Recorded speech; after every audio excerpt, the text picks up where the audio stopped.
ಅಸ್ಸಾಂನಲ್ಲಿ ಏನಾಗ್ತಿದೆ ಅಂತ ಗೊತ್ತಾ?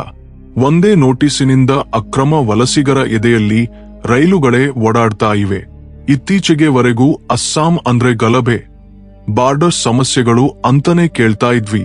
ಆದ್ರೆ ಈಗ ಅಲ್ಲಿ ಸರ್ಕಾರ ತಗೊಂಡ ಒಂದು ನಿರ್ಧಾರದಿಂದ ಒಟ್ಟು ದೇಶವೇ ಆಶ್ಚರ್ಯದಿಂದ ಬಾಯಿ ಬಿಟ್ಟು ನೋಡ್ತಾ ಇದೆ. ಅಸಲು ವಿಷಯ ಏನು ಅಂದ್ರೆ, ಕೇವಲ 24 ಗಂಟೆಗಳಲ್ಲಿ ಅಸ್ಸಾಂನ ಚಿತ್ರಣವೇ ಬದಲಾಗಿ ಹೋಗುತ್ತೆ. ಈಗ ಅಲ್ಲಿ ದೊಡ್ಡ ಬದಲಾವಣೆಗಳು ನಡೀತಾ ಇವೆ. ಅಕ್ರಮವಾಗಿ ಎಲ್ಲಾ ವರ್ಷಗಳಿಂದ ನಮ್ಮ ದೇಶದ ಮೇಲೆ ಬಿದ್ದು ತಿಂತಾ ಇದ್ದವರನ್ನ ಎಲ್ಲಾ ಓಡಿಸ್ತಾ ಇದ್ದಾರೆ. ಹೌದು, ನೀವು ಕೇಳಿದ್ದು ಸತ್ಯವೇ. ಸೋನಿತ್ಪುರ್ ಜಿಲ್ಲೆಯಲ್ಲಿ 5 ಜನರನ್ನ ವಿದೇಶಿಗಳು ಅಂತ ಗುರುತಿಸಿ ಅವರಿಗೆ ದೇಶ ಬಿಟ್ಟು ಹೋಗಿ ಅಂತ ಆದೇಶ ಹಾಕಿದ್ದಾರೆ. ಆ ಕ್ಷಣದಿಂದಲೇ ಅಸ್ಸಾಂನ ಇತಿಹಾಸದಲ್ಲಿ ಹೊಸ ಅಧ್ಯಾಯ ತೆರೆದುಕೊಂಡಿತು.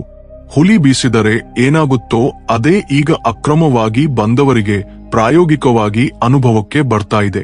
ಇದೆಲ್ಲ ಹೇಗೆ ಸಾಧ್ಯವಾಯಿತು? 75 ವರ್ಷಗಳಿಂದ ಪುಸ್ತಕದಲ್ಲಿ ಮೂಲೆಯಲ್ಲಿ ಮಲಗಿದ್ದ ಒಂದು ಹಳೆಯ ಕಾನೂನು ಇದ್ದಕ್ಕಿದ್ದಂಗೆ ಎಚ್ಚರಗೊಂಡಿದೆಯಲ್ಲ.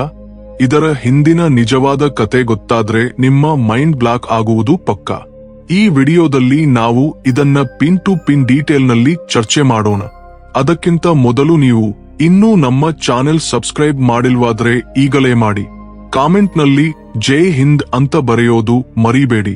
ನಿಜಕ್ಕೂ 1950ರಲ್ಲೇ ಅಸ್ಸಾಂನಿಂದ ಅಕ್ರಮ ವಲಸಿಗರನ್ನ ಹೊರಡಿಸಲು ಒಂದು ಕಾನೂನು ಬಂದಿತ್ತು. ಅದರ ಹೆಸರು ಇಮಿಗ್ರೇಷನ್ ಎಕ್ಸ್ಪಲ್ಷನ್ ಕ್ರಮ್ ಅಸ್ಸಾಂ ಆಕ್ಟ್. ಆದ್ರೆ ಅದು ಎಲ್ಲಾ ವರ್ಷಗಳಲ್ಲಿ ಪುಸ್ತಕದಲ್ಲಷ್ಟೇ ಇತ್ತು, ಗ್ರೌಂಡ್ನಲ್ಲಿ ಎಂದೂ ಜಾರಿಗೆ ಬಂದಿರಲಿಲ್ಲ. ನಮ್ಮ ಹಿರಿಯರು ಹೇಳ್ತಾರಲ್ಲ, ಕತ್ತಿಗೆ ದಾರವಿಲ್ಲದಿದ್ರೆ ಅದು ಕಬ್ಬಿಣದ ತುಂಡೆ. ಅದೇ ಸ್ಥಿತಿ ಈ ಕಾನೂನಿಗೂ ಇತ್ತು. ಆದ್ರೆ 2025ರಲ್ಲಿ ಅಸ್ಸಾಂ ಮುಖ್ಯಮಂತ್ರಿ ಹೇಮಂತ ಬಿಸ್ವಾ ಶರ್ಮಾ ಅವರು ಅದನ್ನ ಧೂಳು ತೊಡೆದು ಹೊರತೆಗೆದರು. ಅವರ ವರ್ತನೆ ನೋಡಿದ್ರೆ ಒಂದು ವಿಷಯ ತುಂಬಾ ಸ್ಪಷ್ಟವಾಗಿ ಕಾಣ್ತಾ ಇದೆ. ಇನ್ನು ಮುಂದೆ ದಯಾದಾಕ್ಷಿಣ್ಯಗಳಿಲ್ಲ, ಕೇವಲ ಆಕ್ಷನ್ ಮಾತ್ರ. ಅಕ್ರಮವಾಗಿ ಬಂದವರು ಕೋರ್ಟ್ ಸುತ್ತಿ ತಿರುಗಿ ಸ್ಟೇ ಆದೇಶ ತಗೊಂಡು ಅಪೀಲ್ ಮಾಡೋದು ಇನ್ನೂ ಸಾಧ್ಯವಿಲ್ಲ. ನೇರವಾಗಿ 24 ಗಂಟೆ ಸಮಯ ಕೊಡ್ತಾರೆ. ಆ ಸಮಯದೊಳಗೆ ಸಾಮಾನು ಸರಂಜಾಮು ಕಟ್ಟಿಕೊಂಡು ಬಾರ್ಡರ್ ದಾಟಿ ಹೋಗಲೇಬೇಕು. ಈ ಆಘಾತಕಾರಿ ನಿರ್ಧಾರದಿಂದ ಅಸ್ಸಾಂ ಬಾರ್ಡರ್ ಪ್ರದೇಶದಲ್ಲಿ ಇರುವ ಎಷ್ಟೋ ಜನಕ್ಕೆ ನಿದ್ದೆ ಬರ್ತಾ ಇಲ್ಲ. ಇಷ್ಟೊತ್ತು ಈ ಕಾನೂನು ಯಾಕೆ ತೂಕಡಿಕೆಯಲ್ಲಿ ಇತ್ತು ಅಂತ ನಿಮ್ಗೆ ಖಂಡಿತ ಅನುಮಾನ ಬಂದಿರಬೇಕು. ದೇಶಕ್ಕೆ ಸ್ವಾತಂತ್ರ್ಯ ಬಂದ ಕೂಡಲೇ ಆಗಂತುಕ ಪ್ರಧಾನಿ ನೆಹರು ಅವರು ಪಾಕಿಸ್ತಾನದೊಂದಿಗೆ ಸಂಬಂಧಗಳು ಹಾಳಾಗಬಾರದು ಅಥವಾ ಅಲ್ಪಸಂಖ್ಯಾತರ ರಕ್ಷಣೆ ಅಂತ ಅಸ್ಸಾಂ ಸರ್ಕಾರವನ್ನ ಆಗ ಕಂಟ್ರೋಲ್ ಮಾಡಿದ್ದರು. ನಂತರ ಬಂದ ರಾಜಕಾರಣಿಗಳು ಇದನ್ನ ಒಟ್ಟು ಬ್ಯಾಂಕ್ ಆಗಿ ಮಾಡಿಕೊಂಡರು. ಯಾರಾದರೂ ಅಕ್ರಮ ವಲಸೆ ಬಗ್ಗೆ ಮಾತಾಡಿದ್ರೆ ಸಾಕು, ಮಾನವ ಹಕ್ಕುಗಳು ಅಂತ ಗೋಗರೆಯೋದು ಶುರು. ಇದರಿಂದ ಆಯ್ತು ಏನು ಅಂದ್ರೆ, ಮೆಲ್ಲನೆ ಪಕ್ಕದ ದೇಶದಿಂದ ಜನ ಬರ್ತಾ ಇದ್ದರು. ಅಸ್ಸಾಂನ ಅಡವಿಗಳಲ್ಲಿ, ನದಿ ತೀರಗಳಲ್ಲಿ ಸೆಟಲ್ ಆಗ್ತಾ ಇದ್ದರು. ಎಷ್ಟರ ಮಟ್ಟಿಗೆ ಅಂದ್ರೆ, ಅನೇಕ ಜಿಲ್ಲೆಗಳಲ್ಲಿ ಸ್ಥಳೀಯ ಗಿರಿಜನರೇ ಅಲ್ಪಸಂಖ್ಯಾತರಾಗಿ ಮಾರ್ಪಟ್ಟ ಸ್ಥಿತಿ ಬಂತು. ತಮ್ಮದೇ ಗದ್ದೆಯಲ್ಲಿ ಅವರೇ ಪರಕೀಯರಾದರು. ಊರಿಗೆ ಕರೆದರೆ ಮನೆಯಾಕೆಯನ್ನೇ ಕೇಳಿದಂಗೆ ಆಯ್ತು ಸ್ಥಳೀಯರ ಸ್ಥಿತಿ. ಆದ್ರೆ 2025ರಲ್ಲಿ ಸೀನ್ ಪೂರ್ತಿ ರಿವರ್ಸ್ ಆಯ್ತು. ಸುಪ್ರೀಂ ಕೋರ್ಟ್ 2024ರಲ್ಲಿ ಕೊಟ್ಟ ತೀರ್ಪು ಅಸ್ಸಾಂ ಸರ್ಕಾರಕ್ಕೆ ಬೆಟ್ಟದಷ್ಟು ಬೆಂಬಲವಾಯಿತು. ಅಂದ್ರೆ ಖಾರಿನಸ್ ಟ್ರಿಬ್ಯುನಲ್ ಒಬ್ಬ ವ್ಯಕ್ತಿಯನ್ನ ವಿದೇಶಿ ಅಂತ ಒಮ್ಮೆ ಘೋಷಿಸಿದ್ರೆ ಇನ್ನು ಮಾತೇ ಇಲ್ಲ, ತಕ್ಷಣ ಡಿಪೋರ್ಟ್ ಮಾಡಬಹುದು ಅಂತ ಸ್ಪಷ್ಟವಾಗಿ ಹೇಳಿತು. ಈ ಪಾಯಿಂಟ್ ಅನ್ನೇ ಆಧಾರವಾಗಿಟ್ಟುಕೊಂಡು ಸೋನಿತ್ಪುರ್ ಜಿಲ್ಲಾಧಿಕಾರಿಗಳು ತಕ್ಷಣ 24 ಗಂಟೆ ನೋಟಿಸ್ ಕೊಟ್ಟರು.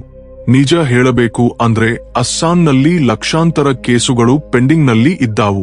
ಅವೆಲ್ಲ ಕ್ಲಿಯರ್ ಆಗೋಕೆ ವರ್ಷಗಳೇ ಬೇಕು ಅಂತ ಎಲ್ಲರೂ ಭಾವಿಸಿದ್ದರು. ಆದ್ರೆ ಒಂದು ದಾರಿ ಎಳೆದರೆ ಒಡಲೆಲ್ಲ ಕದಲಿದಂಗೆ. ಈ ಒಂದು ಘಟನೆಯಿಂದ ಅಕ್ರಮವಾಗಿ ಇರುವ ಎಲ್ಲರ ಜೀವನದಲ್ಲಿ ನಡುಕ ಶುರುವಾಯಿತು. ತನಿಖೆ ಇಷ್ಟೊಂದು ವೇಗವಾಗಿ, ಇಷ್ಟೊಂದು ಸೀರಿಯಸ್ನಲ್ಲಿ ನಡೆಯುತ್ತೆ ಅಂತ ಅವರು ಕನಸಿನಲ್ಲೂ ಯೋಚಿಸಿರಲಿಲ್ಲ.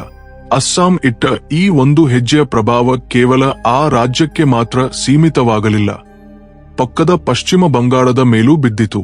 ಅಲ್ಲಿಯೂ ಚೆಕಿಂಗ್, ದಬ್ಬಾಳಿಕೆ ಶುರುವಾದ್ರೆ ಗುಪ್ತವಾಗಿ ಇಂಡಿಯಾದಲ್ಲಿ ಇದ್ದ ಎಷ್ಟೋ ಜನ ಈಗ ನೇಪಾಳ ಕಡೆಗೆ ಓಡಾಡ್ತಾ ಇದ್ದಾರೆ. ಸಿಲಿಗುರಿ ಕಾರಿಡಾರ್ನಲ್ಲಿ ಅವರು ತಲೆದೂಗಿಸಿಕೊಂಡಿದ್ದಾರೆ. ಅದನ್ನ ಚಿಕನ್ ನೆಕ್ ಅಂತ ಕರೀತಾರೆ. ಇದು ನಮ್ಮ ದೇಶಕ್ಕೆ ತುಂಬಾ ಮುಖ್ಯವಾದ ಸ್ಥಳ.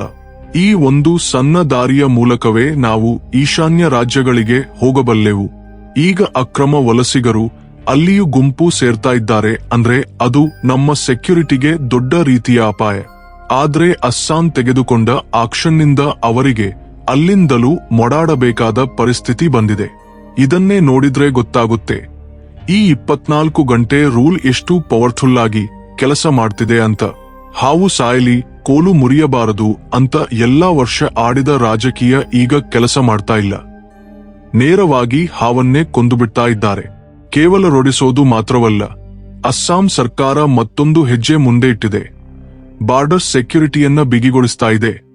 ಭೂ ದಾಖಲೆಗಳನ್ನ ಡಿಜಿಟಲ್ ಆಗಿ ವೆರಿಫೈ ಮಾಡೋ ಕೆಲಸ ಶುರು ಮಾಡಿದೆ. ಯಾಕಂದ್ರೆ ಅಲ್ಲಿ ಒಂದು ದೊಡ್ಡ ಮಾಚಿಯಾನೆ ಓಡಾಡ್ತಾ ಇತ್ತು. ಬಾಂಗ್ಲಾದೇಶದಿಂದ ಬಂದು ಇಲ್ಲಿನ ಸ್ಥಳೀಯರೊಂದಿಗೆ ಸೇರಿ ನಕಲಿ ration card, fake voter ID, ನಕಲಿ ಜನ್ಮ ಪ್ರಮಾಣಪತ್ರಗಳನ್ನ ಮಾಡೋ ದೊಡ್ಡ ದಂಧೆ. ಇವರಿಗೆ ಸ್ಥಳೀಯವಾಗಿ ಕೆಲವರು ಸಪೋರ್ಟ್ ಕೊಡ್ತಾ ಇದ್ದರು. ಅದಕ್ಕೆ ಇಷ್ಟೊತ್ತು ಯಾರು ಸ್ಥಳೀಯ, ಯಾರು ಹೊರಗಿನವರು ಅಂತ ಪೊಲೀಸರಿಗೆ ತಲೆನೋವಾಗಿತ್ತು. ಆದ್ರೆ ಈಗ ತಂತ್ರಜ್ಞಾನ ಬದಲಾಗಿದೆ. ಸರ್ಕಾರ ಡಿಜಿಟಲ್ ಮ್ಯಾಪಿಂಗ್ ಬಳಸಿ ಈ ನಕಲಿ ದಾಖಲೆಗಳನ್ನ ಎಲ್ಲಾ ಗುರುತಿಸಿ ತೊಡೆದು ಹಾಕ್ತಾ ಇದೆ. ಕಳ್ಳ ಬಂದು 6 ತಿಂಗಳಾದ ಮೇಲೆ ನಾಯಿ ಕುಗಿದಂಗೆ ಅಲ್ಲ, ಕಳ್ಳ ಕಾಲಿಟ್ಟ ಮೊದಲೇ ಅಲಾರಂ ಒಡೆಯುವ ಹಾಗೆ ಸಿಸ್ಟಮ್ ಸೆಟ್ ಮಾಡ್ತಾ ಇದ್ದಾರೆ.